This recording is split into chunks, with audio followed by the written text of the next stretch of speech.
যুক্তরাষ্ট্র ও ইসরায়েলের ১ মাসের বেশি সময় ধরে বিধ্বংসী বিমান হামলা সত্ত্বেও ইরানি সামরিক বাহিনী এখনো নাছোড়বান্দা শত্রু হিসেবে টিকে আছে। ইরানের বাহিনী ২টি মার্কিন সামরিক বিমান ভূপাতিত করেছে। যুক্তরাষ্ট্রের সামরিক ইতিহাসে এসব ঘটনা অত্যন্ত বিরল। গত বছরে এসব আঘাতের শিকার হয়নি মার্কিন যুদ্ধবিমান। এটি প্রমাণ করে প্রেসিডেন্ট ডোনাল্ড ট্রাম্প ইরান পুরোপুরি ধ্বংস হয়ে গেছে বলে দাবি করলেও দেশটির পাল্টা আঘাত হানার সক্ষমতা এখনো রয়েই গেছে। যুক্তরাষ্ট্র ও ইসরায়েলি বাহিনীর ইরান আক্রমণের ৫ সপ্তাহ পর এসব হামলা হলো। অথচ এ সপ্তাহের শুরুতেই ট্রাম্প বলেছিলেন তেহরানের ক্ষেপণাস্ত্র ও ড্রোন ছোড়ার ক্ষমতা নাটকীয়ভাবে কমে গেছে। মার্কিন কর্মকর্তাদের মতে ইরান গতকাল শুক্রবার একটি F-15E স্ট্রাইক ঈগল যুদ্ধবিমান ভূপাতিত করেছে।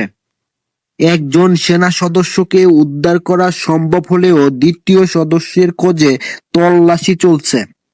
ইরানের রাষ্ট্রীয় গণমাধ্যম জানিয়েছে, পারস্য উপসাগরীয় অঞ্চলে ইরানের প্রতিরক্ষা বাহিনীর আঘাতে একটি মার্কিন A-10 ওয়ারথক যুদ্ধবিমান বিধ্বস্ত হয়েছে। ১ মাসের বেশি সময় ধরে চলা যুক্তরাষ্ট্র ও ইসরায়েলের বিমান হামলায় ইরানি সামরিক বাহিনী ক্ষতিগ্রস্ত হলেও তারা এখনো একটি কঠিন প্রতিপক্ষ হিসেবে রয়েই গেছে।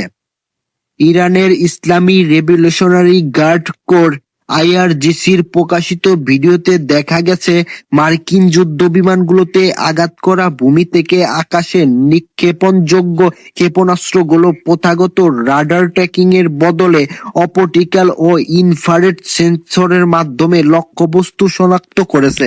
ইরানি গণমাধ্যম প্রকাশিত ছবিগুলোতে উচ্চমাত্রার থার্মাল ইমেজ দেখা গেছে, যা সাধারণত ইলেকট্রো অপটিক্যাল ইনফ্রারেড ট্র্যাকিং সিস্টেমের বৈশিষ্ট্য।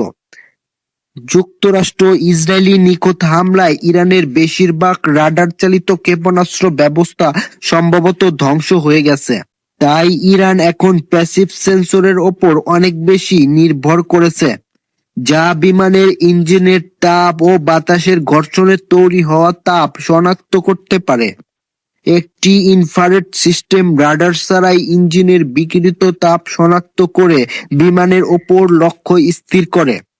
অপারেটর লঞ্চারটিকে ততক্ষণ লক্ষ্যবস্তুর দিকে ধরে রাখেন যতক্ষণ না থার্মাল শিকারটি আকাশের শীতল অবস্থার মধ্যে সবচেয়ে শক্তিশালী তাপ শনাক্ত করতে পারে। একবার লক হয়ে গেলে সিস্টেমটি সেই চলমান তাপের উৎসকে অনুসরণ করে ক্ষেপণাস্ত্রটিকে নিখুঁতভাবে পরিচালিত করে।